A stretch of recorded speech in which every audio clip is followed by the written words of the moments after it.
You get me, got you. You get me, feel it, you. You get me, got you. You get me, feel it, you. You get me, got you. You get me. Hello, nice to be with you. Thanks for joining us. We are talking politics and religion without killing each other. I am your host, Corey Nathan. It is an honor to be a part of the Democracy Group. That's a network of podcasts that examines what's broken in our democracy and how we can work together to fix it. Now, before we get started, you know the drill. Follow us on or subscribe to us on YouTube. We have, a fledgling YouTube channel, but we're putting up all our videos on there and getting some engagement. That's always nice. If you're following us on a podcast app, that's great. I'd really appreciate it if you could not only leave us a rating, 5 stars, hopefully, or whatever the maximum number of stars is, but also write a review. Not every app lets you do that, but the ones that do, like Apple, please do. It really does make a difference in terms of our rankings, lets other people discover the program and get involved in these conversations. And, join us on we're Substack. There's conversations happening over there. Even got back on TikTok, so we're putting up shorts on TikTok and see that is also fledgling. But you know what? Anywhere where we can have these conversations, we could put up a little bit of content, whether it's me or one of our guests, and then have conversations around the subject of talking about politics and religion without killing each other. And that's kind of what I wanted to talk to you about today. No surprise, right? Shows talk politics and religion without killing each other. So I want to talk to you about talk politics and religion without killing each other. Um, but specifically, something happened to me a few weeks ago, and it was troublesome, and it got me thinking. Listen, this is what I do. I have friends, I have relatives, I have folks that I engage with online, business colleagues. I often look for these conversations. It's important to me. The way that we live among each other is very important to me, and we meet that out via politics and religion. That's why it's so important. We all got to live among each other, right? So I often find myself in these conversations, and I invite them. And listen, I am not the pro. I am not the end all be all. In fact, I probably screw it up more often than not. But part of the reason I go into these conversations is to see how we can do it better, right? That's my MO. I don't have a particular issue. I do have an issue, and that is we don't know how to do this. So many of these conversations break down and then break relationships. So let's figure out how to do it better. So I had an incident, and it wasn't really a conversation because it did break down and it risked the possibility of breaking a relationship, frankly. Got me thinking to the one of the three people that were involved in this, the three other people that were involved in this, got me thinking, dude, do you want to be right or do you want a relationship with me? Do you want to be right or do you want the relationship? So, a little bit of background. It was June 14th. In the morning, I went to the No Kings rally here in Santa Clarita, my hometown. And the gathering spot was the big corner. I've talked a little bit about this. They call it the Good Trouble Corner. I've been there a couple times, not for rallies, but I just didn't have occasion to. There hadn't been any causes that were particularly interesting to me, or that I felt passionate enough about. But that corner, other gatherings, you've typically seen a couple dozen people, maybe a couple hundred max. This one was really encouraging, several thousand. And not only was it encouraging because there were so many people, but there were so many people who were peaceably gathered, exercising their First Amendment rights, freedom of speech, to peaceably assemble. And it was really encouraging. And frankly, I saw a wide swath of people from old to young, from veterans and people who looked like they were going to a carnival, all kinds of different folks from all different kinds of perspectives. And then coincidentally, later that afternoon, I went to, well, I went because I do feel passionately, I consider myself part of the pro-democracy coalition. I try, I'm not going to pretend to be unbiased. I'm biased. I'm biased in favor of our constitutional order, right? So, folks know where I stand. Anyway, I get a text. I guess somebody saw a picture. One of my good friends, really good friend, saw a picture of me at the rally, and he texted me early afternoon. By early afternoon, I was at a small fundraiser, about 25 people. And coincidentally, 3 of our 5 city council members were there, all 3 of whom, now technically for our city council, you have to be undeclared or something like that. So you can't technically run for the city council as part of one of the two major parties. So technically, you have to be undeclared. But the folks are unabashedly, they would call themselves conservative, but they're like, the today's version of the Republican Party. They're strong, hardcore Republicans, Fox News, however you want to define it, Fox News watching Republicans. Today's Republican Party. Um, but I'm friends with all three of them. Good, good pals with them. In fact, one of the three has just announced. Subsequently, he just announced that he's running for California 27 as a Republican. So I say that because there's an irony here, and that is, I get a text from one of my buddies, and he basically said something to say, "Hey, I hope you passed out our business cards there. Looked like a lot of people. I have a business endeavor with this fella." And then there were three other people in addition to me on the thread. I was the only one who was at the No Kings rally, and one of the other three basically put a meme up that was very pejorative about anyone who might have been there, in addition to the entire Democratic Party. So he immediately jumped to anybody who was there was part of the Democratic Party, and said something pejorative about it. I don't know. Maybe he was just poking fun. Either way, I said, "Listen, guys, it was a great gathering. People exercising their First Amendment rights, and I was very encouraged by it. All kinds of different people from all different kinds of backgrounds." And then the fella who put up a meme about the Democrats and pejorative, whatever, he kept at it. So I poked back, it's funny because conservative was in my head because in another, some folks use the word conservative as interchangeable with today's Republican Party. It's really not. And I understand that difference, but a lot of folks understandably don't. Or it's interchangeable with, the Trump Republican Party. Trump is not conservative by how conservative has been defined for at least a couple hundred years. So, and it's not something that is arbitrary. It's not something that anyone can choose their definition. It goes back to at least Edmund Burke and G.K. Chesterton and William F. Buckley. There's a long tradition. Today, Thomas Sowell. There's a long tradition of conservative thinking with which I align quite closely often. So I only half jokingly poked back and I said there were all kinds of good people there, friends, neighbors, some relatives, and a wide diversity of people, including conservatives like me. And I knew that by saying conservatives like me, I was sort of, I was only half gaslighting, I was only half joking. But I said, but my main point was chill out, guys. Like, listen, I was really encouraged by it. This was a meaningful gathering because it's our neighbors and our friends who are gathering to exercise their First Amendment rights. So reel in the pejoratives, reel in the nasty barbs, reel in the generalizations. But the one fellow picked up on, a couple of them actually, a couple of the other three guys picked up on the conservative, me referring to myself as a conservative because I couldn't possibly be a conservative. But that's not what it was about for me. The conservatives was neither here nor there. They're wrong, but either way, look at me. Here I am doing it. This is a podcast about, do you want to be right or do you want the relationship? But it was neither here nor there. I didn't care about that. What was troubling to me, and by the way, I was at this fundraiser for, with these conservative Republican, and my friends weren't there. I was there, but that's neither here. I'm not trying to, give you my credentials, my conservative bona fides, right? Either way, but that point was neither here nor there. The fellow who was most adamant and threw the initial pejoratives, after I said, listen, guys, this is really troubling me now. This is really bothering me because you're making generalizations and vilifications about thousands of our neighbors now, all of whom peaceably assembled and exercised their First Amendment rights. But the fellow was really obsessed with the conservative part. And I said, we don't need to talk about that. Like because we can't, this is not the place to talk about that.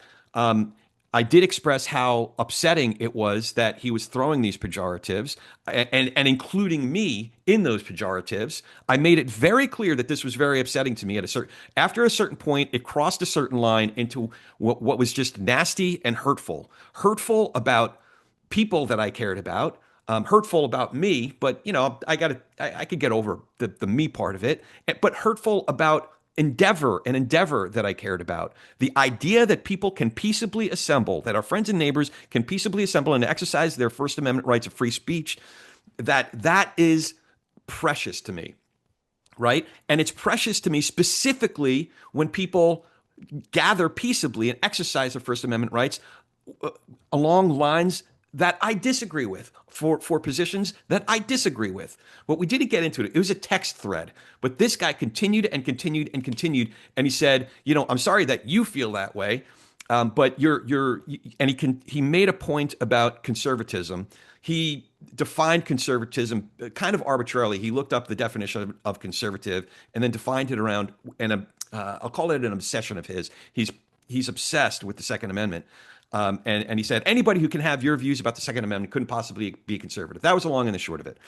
And my first thought was, dude, you don't know what my thoughts about the Second Amendment are.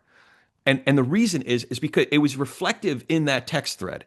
What was reflective, it was that we've never had an actual conversation about my views on the Second Amendment or my views on gun legislation, my views on my views on it.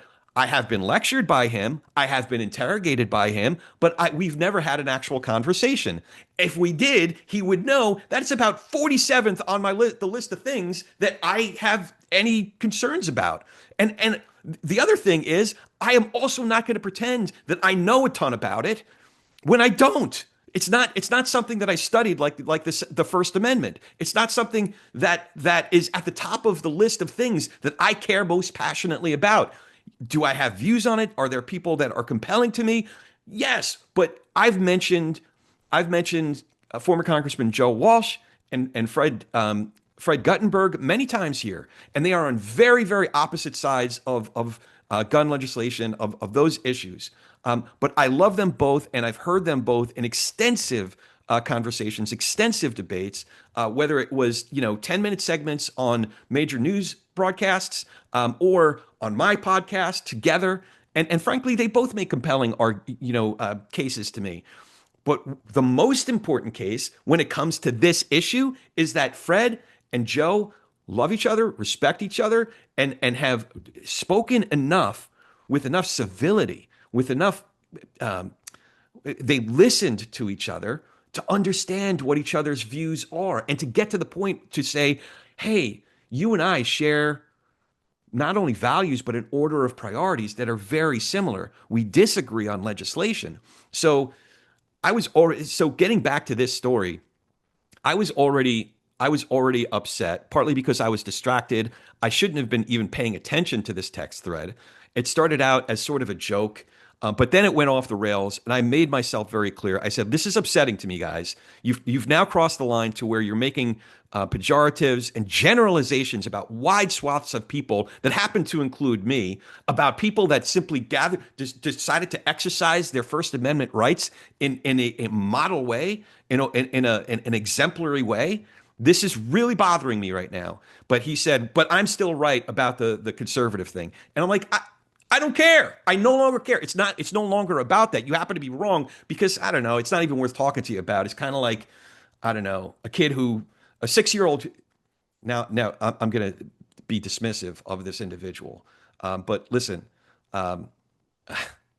if I'll make the illustration.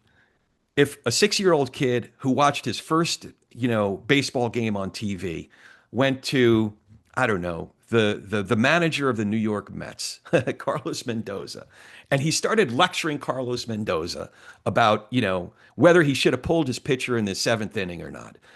I think Carlos Mendoza would have gotten a chuckle out of it and thought it was cute, but he wouldn't have taken that conversation very seriously.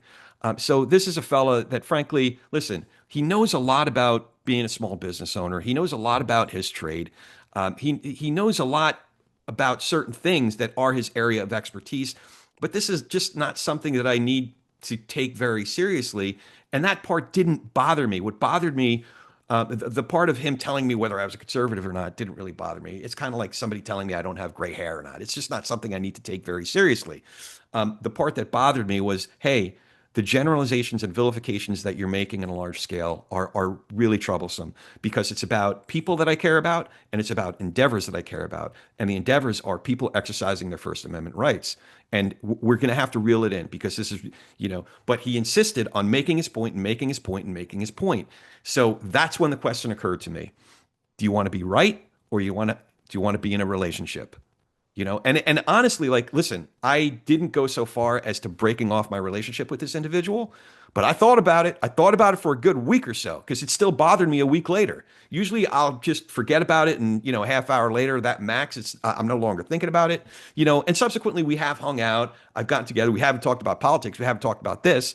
But I will tell you this, that I thought very seriously about whether this was an individual, the degree to which he was willing to pursue a point without listening, without considering the anything outside of this obsessive point that he was trying to make, and he insisted on being right. And for the purposes of that thread, okay, fine, whatever you want to think, it's fine. I'll grant you whatever point you're trying to make or point you're trying to score or whatever, because it's not important to me. What's important to me is, have we actually talked about this? You seem to think that you know what my positions are on Second Amendments, right? But we've never talked about it. You've lectured me, you've interrogated me, we've never actually talked about it. If we have talked about it, you would know that it's not really high on my list. It's not something, at the very least, that defines my political disposition, my political philosophy. You would know that at the very least, right?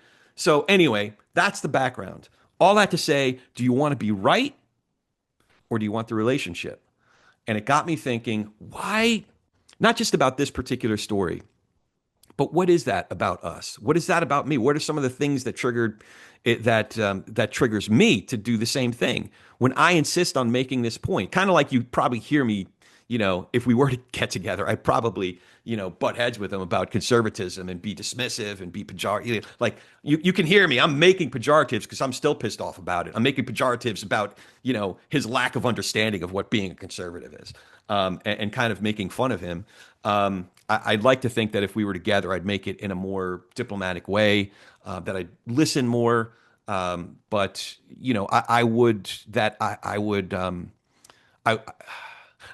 I guess now that I'm thinking about it, I'd like to think that I would be more thick-skinned and understanding, with it, where he's at. Okay, especially when it comes to this conservative. It's again, or whatever it might be. If someone, feels very passionately about something, you don't want to diminish them or make them feel like they're dumb. You also don't need to concede the notion that they know what the hell they're talking about when they don't. So I don't know. You could tell I'm ambivalent about it. Anyway, this is what I wanted to talk about.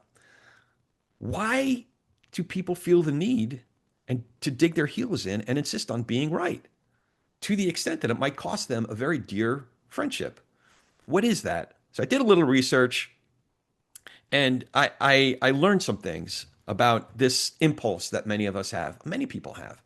Why do we see this phenomenon of people insisting on being right over and over and again, especially in a context like this, in the context of talking about politics, or other deeply held issues like that? And what I learned was basically it goes back to what I'll call cognitive biases, identity-based reasons, and psychological roots. And I might break this up and talk about some other aspects of it next week and the week after. But for this week, I'll just talk about why do we see this? What is exacerbating? What is feeding into this impulse? I must be right, and what is exacerbating it? And cognitive biases, identity-based reasons, and psychological roots. So I'll just break those down really quick. And I'm just sharing with you. I'm not an expert on it. I just, I've been researching and I've had questions and I've been researching and I figured I'd share it with you. So here's some of the things I learned. And by the way, if folks out there are psychologists or sociologists or political theorists, political psycho, I don't know, if you have a related expertise, I'd really be curious for you, and I'd appreciate for you to write in on any of the platforms that we're on, YouTube, Facebook, and Instagram, or any platform. I'm pretty easy to reach. You can reach me on LinkedIn. I'm at Corey S. Nathan on all the things. So please do write into me. But so this is what I found: cognitive biases, identity-based reasons, psychological roots. A few examples of cognitive biases is confirmation bias, and that's a phrase that many folks have heard. Basically, confirmation bias is when you seek information that confirms existing beliefs or biases. Frankly, you already decided that this is what you believe, so you're going to look for information that confirms that predisposition, right? And you're also going to consciously or unconsciously ignore evidence that contradicts those beliefs. So you end up dismissing points that people are making or evidence that's brought before you, no matter how much merit they might have. Confirmation bias. You seek information that confirms your existing beliefs. There's also something similar, and it's called conservatism bias. Now, conservatism isn't the political conservatism I was talking about before. Conservatism bias in this instance is favoring the initial information over anything new that comes in. So if you rewind the clock 750 years, 500, whatever it is, when everybody thought the earth was flat, okay? So that is the initial information, and that is what you believed. If somebody came around that said, no, the earth is not flat, the earth is round, that a lot of folks would resist that because of conservatism bias. They favor the initial information over new information, even if it's more accurate. So there's resistance to new facts. There's a difficulty with objective examination of things. And there's also picture yourself 500 years ago in Europe. Somebody was saying, no, the earth is round.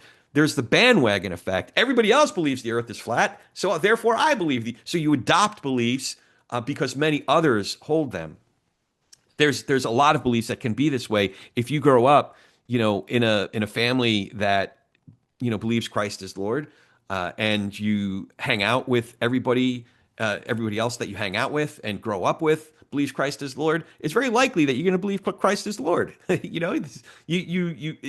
You believe there's a proclivity to believe that which almost everybody around you also believes.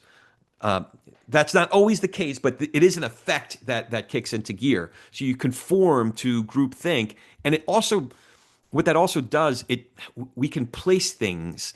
We don't have to. It takes work to think through. Critical thinking takes work. So critical thinking is reduced with the bandwagon effect.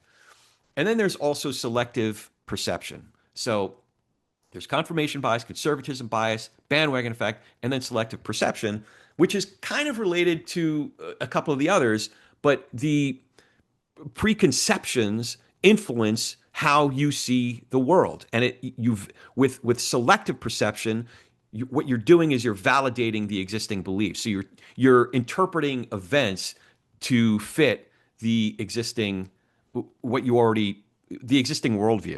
So those are just a few. The cognitive biases: confirmation bias, conservatism bias, bandwagon effect, selective perception. There's a couple others, but those are the ones that really resonated with me. Now, there's something else. There's an identity-based reason. The one that really jumped out at me is what's called identity protective cognition, IPC, and it's a core, what they call a core mechanism. So what you're doing is you're filtering information through the lens of your identity or even a group identity, and it's acting as a shield in a way for what you already believe. So I'll give you an example.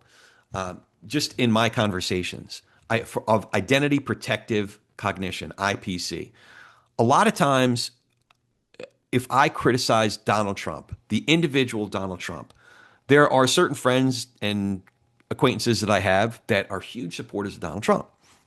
And many times I have criticized one of what Donald Trump said or one of his policies or what he did, and a person who is a big supporter of his will react to me as if I am offending them personally, as if I'm attacking their character. They have they have begun to identify with a political identity, with a political affiliation. It is their it's identity protective cognition. They get to very defensive about what they see as their team, right? Their group identity. So they perceive challenges to their beliefs, the beliefs that they've arrived at, or their preferences they've arrived at as attacks on their identity. So that one was also resonated with me. Identity protective cognition, identity based reasons for why we want to be right and why we get defensive about not feeling like we're not right. The other group of reasons have psychological roots. Why do we want to be right? There's learned behavior from when we were little kids. We were rewarded for being right, whether it's in a classroom or by our parents, and it just gets really deeply ingrained. And we're trained. It's a learned behavior, a compulsion to be correct.